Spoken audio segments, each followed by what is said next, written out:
theme of the annual meeting this year is Youth Economic Empowerment. What is your message to the youth in IDBG member country? Okay, thank you very much first for the interview. See, one of the key issues that we face in the OIC member countries or IDB member countries is that we have huge unemployment, especially among the youth. Yes. A lot of them graduates from universities or polytechnics, but they don't have jobs. So the question is, how do we as IDB group address the unemployment issue? So what we are looking at in this particular case is that we have to look at new and innovative ways of solving the problems. Then one of the things that we did in our event, annual meeting event, is to look at, say, for example, innovative solutions such as using crowdfunding, fintech, in order to raise funds for youth in doing their business. I'll give a simple example. You may get a university graduate, a youth graduating from university, they have great ideas. But in many countries, the problem is financing, as one example. So how do you get financing? If you have a good business model, banks typically will not want to lend out to youth simply because they do not have collateral and they do not have so-called business experience. But they are innovative, they are creative, and they are willing to take risks. So then the question would, so the question would be, how do we address this problem?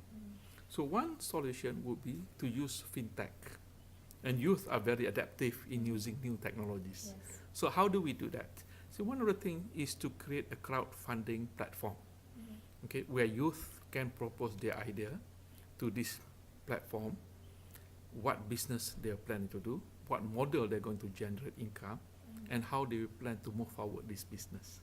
So if the business presents a very good proposal, then individual investors would want to put their money into that proposal. To individual investors, the risk is very low because they are not giving 1 million. They may be giving only as low as $500. And to an individual investors, there's a very low risk. Even if I lose money, $500 is not much. So, but having, let's say, not only me putting $500, but let's say you have 1,000 people putting $500.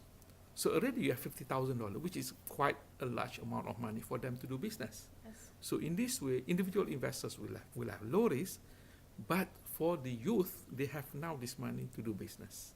So we need to be creative in creating a solution to help youth in doing business. So I see this is one way that IDB Group can do, is to create this innovative platform, the crowdfunding platform, and then get investors to come in. See, IDB has a trust.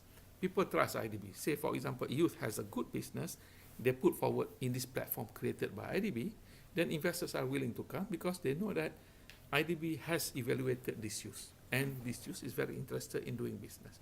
So to me, crowdfunding platform is one example that we can help youth to create their own employment. So this is one solution. Great, thank you. The new president of IDB, Dr. Bandar Hajjar, is introducing strong initiative to transform the bank into global leader in international development. What is your message to IDB member countries on these initiatives? You see, one of the things that we look at IDB, we must be supporting member countries proactively. There are, of course, member countries that say that IDB is a bit slow in terms of processing, in terms of implementing projects, and so on. So we have to follow what the new president, Dr. Bandar Hajjar, is saying. We have to be proactive. So one of the ways to be proactive is to have this decentralization policy, where our officers in those member countries can be the conduit for us to fast-track the implementation of projects. So in this way, countries can see, yes, you have somebody in the country that they can talk to, that they can raise issues, and they can monitor the performance, so that we'll be able to deliver the requirements of the country and implement them as soon as possible. So this is an important approach that we need to do now in order to support the development of member countries. Great.